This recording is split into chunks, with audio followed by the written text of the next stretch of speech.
जय हिंद दोस्तों, कैसे हैं आप सभी प्यारे भक्तों को हर हर महादेव। हमारे देश में लाखों मंदिर हैं, जिसमें भारत के 4 दिशाओं में स्थापित 4 धाम भी हैं। साथ ही महादेव जी के 12 ज्योतिर्लिंग भी स्थापित हैं। इसके अलावा उत्तराखंड में भी 4 धाम हैं, जो यमुनोत्री, गंगोत्री, केदारनाथ और बद्रीनाथ धाम हैं।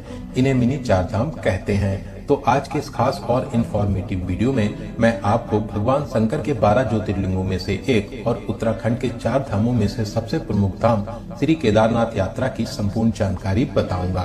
तो अगर आप भी आने वाले दिनों में केदारनाथ यात्रा की प्लानिंग बना रहे हैं तो ये वीडियो आपकी बहुत हेल्प करेगा। इस वीडियो में जानेंगे आप यहाँ तक कैसे पहुँचेंगे, रुकने के लिए होटल, टेंट या धर्मशाला कहाँ पर लें, यात्रा का रजिस्ट्रेशन कैसे करें, यात्रा करने का सही तरीका क्या है, यात्रा में जरूरी चीजें क्या ले जाएं, हेलीकॉप्टर की बुकिंग कैसे करें और वीडियो के लास्ट में बात करेंगे संपूर्ण बजट की। तो श्री केदारनाथ यात्रा की A to Z complete information के लिए वीडियो को एक बार पूरा जरूर देखें।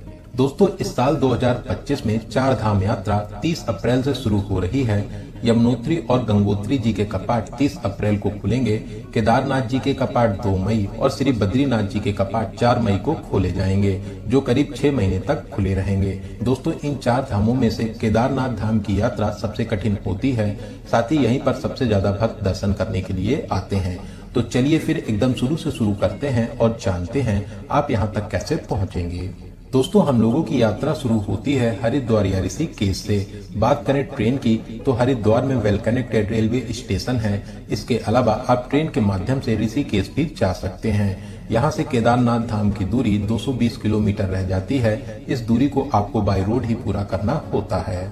वहीं इस यात्रा का nearest airport jolly grant airport Dehradun में है, जो हरिद्वार से लगभग 40 किलोमीटर दूरी पर स्थित है। आपको हरिद्वार और ऋषिकेश में रुकने के लिए बहुत से होटल और धर्मशाला मिल जाएंगे। आप हर की पौड़ी पर स्नान करने के बाद में इस पावन यात्रा को शुरू कर सकते हैं।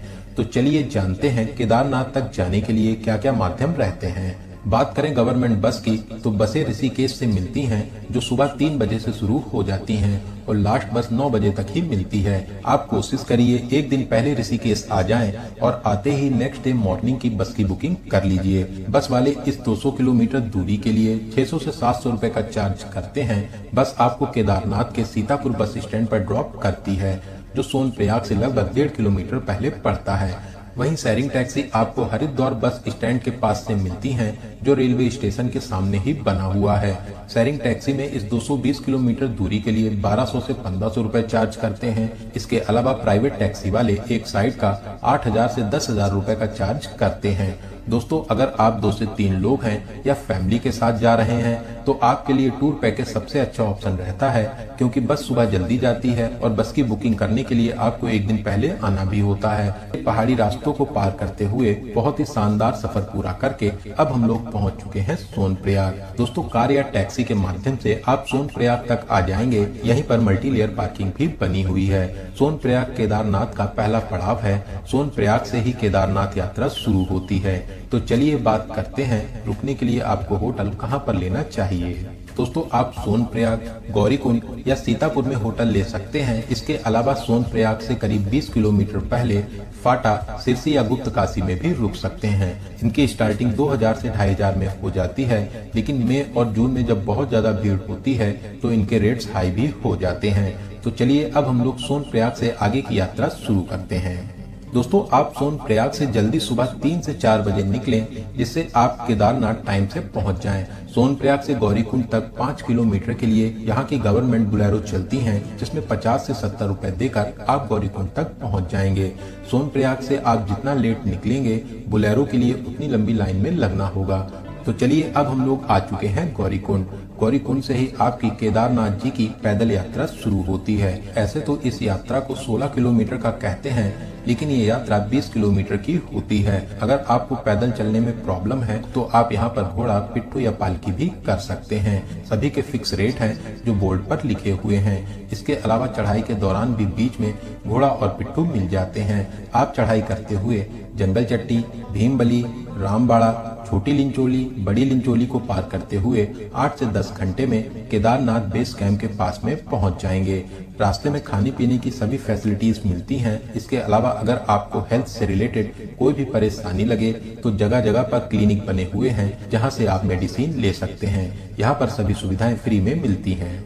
तो चलिए केदारनाथ पहुंचने के बाद में बात करते हैं यहाँ पर रुकने की क्या फैसिलिटीज हैं। दोस्तों यहाँ पर आपको प्राइवेट टेंट्स मिल जाएंगे जिनकी स्टार्टिंग 500 रुपए से हो जाती है। इसके अलावा यहाँ पर आपको GMVN के टेंट भी मिल जाते हैं। आप इसकी बुकिंग पहले से ऑनलाइन कर सकते हैं या फिर आप यहाँ पर आकर ऑन द स्पॉट इसकी बुकिंग करा सकते हैं। ऑनलाइन बुकिंग करना ज्यादा अच्छा रहता है। वहीं अगर आपका बजट अच्छा है तो आप यहाँ पर कॉटेज भी बुक कर सकते हैं। सभी के रेट्स अलग अलग रहते हैं। वेबसाइट पर आपको सभी डिटेल्स मिल जाएंगी। तो चलिए रात में हम लोग अपने टेंट में आराम करेंगे और अगले दिन जल्दी सुबह उठकर स्नान करने के बाद में दर्शन के लिए चलेंगे। दोस्तों आप जितना जल्दी जाएंगे भीड़ उतना कम मिलेगी। तो प्रसाद लेकर लाइन में लगकर मंदिर में प्रवेश करेंगे। श्री केदारनाथ ज्योतिर्लिंग के दर्शन कर जीवन को सफल बनाएंगे। महादेव आपकी सभी मनोकामनाओं को जरूर पूरा करेंगे। दोस्तों ये स्थान सभी का ड्रीम प्लेस है, तो आप भी प्लान जरूर बनाएं। महादेव आपको दर्शन के लिए जरूर बुलाएंगे। इसके अलावा दर्शन करने के बाद में मंदिर परिसर में कुछ देर जरूर बैठें। यहाँ पर बैठकर आपको बहुत ही सुकून मिलेगा। फिर उसके बाद में आप सोनप्रयाग के लिए वापसी कर सकते हैं। बात करते हैं यात्रा के दौरान आपको कौन सी बातों का विशेष ध्यान देना चाहिए। दोस्तों रास्ते में आपको शॉर्टकट मिलेंगे, लेकिन आप शॉर्टकट का प्रयोग एकदम ना करें। आराम करते हुए चढ़ाई को करें। जगह जगह पर नींबू पानी, खीरा और फल खाते रहें। अपने साथ में ड्राई फ्रूट्स जरूर रखें। चढ़ाई के समय आप कम से कम सामान ऊपर ले जाइए। इसके अलावा अच्छे से गर्म कपड़े पहने। जैकेट, ग्लव्स, मफलर, कैप, गर्म इनर और स्पोर्ट शूज ही पहने। इसके अलावा रेनकोट और अम्ब्रेला जरूर कैरी करें। यहाँ पर फोन चार्जिंग की प्रॉब्लम होती है तो आप अपने साथ में पावर बैंक लेकर आएं। प्लास्टिक का यूज कम से कम करें। चढ़ाई के समय सिगरेट, पान, गुटखे का सेवन ना करें, वरना आपको सांस लेने में प्रॉब्लम होगी।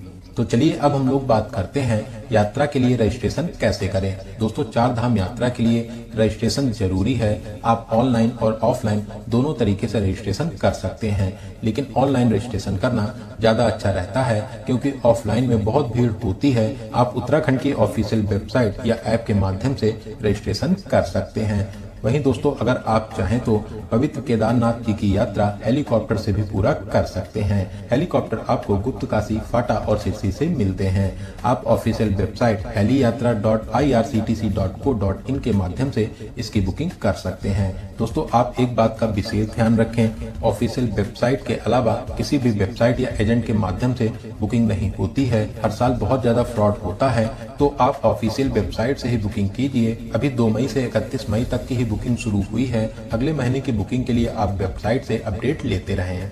तो चलिए बात करते हैं यहाँ पर आने का सबसे अच्छा समय कौन सा रहता है। दोस्तों ऐसे तो 6 महीने ही कपाट खुले रहते हैं, लेकिन मई और जून में सबसे ज्यादा भीड़ होती है। इसके अलावा सितंबर और अक्टूबर भी अच्छा समय माना जाता है। जुलाई और अगस्त में बारिश का टाइम रहता है, तो आप चाहें तो उस टाइम को अवॉइड भी कर सकते हैं। बात करें आपको कितने दिनों का टूर प्लान बनाना चाहिए।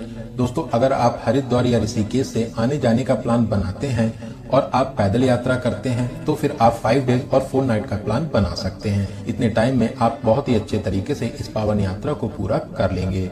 तो चलिए अब हम लोग बात करते हैं बजट की। दोस्तों अगर आप बस से आना जाना करते हैं, साथ ही आप इस यात्रा को पैदल करते हैं, तो फिर आप मान के चलिए कि 8,000 से 10,000 प्लस ट्रेन टिकट, इतने बजट में आप बहुत ही अच्छे तरीके से इस पावन यात्रा को पूरा कर लेंगे।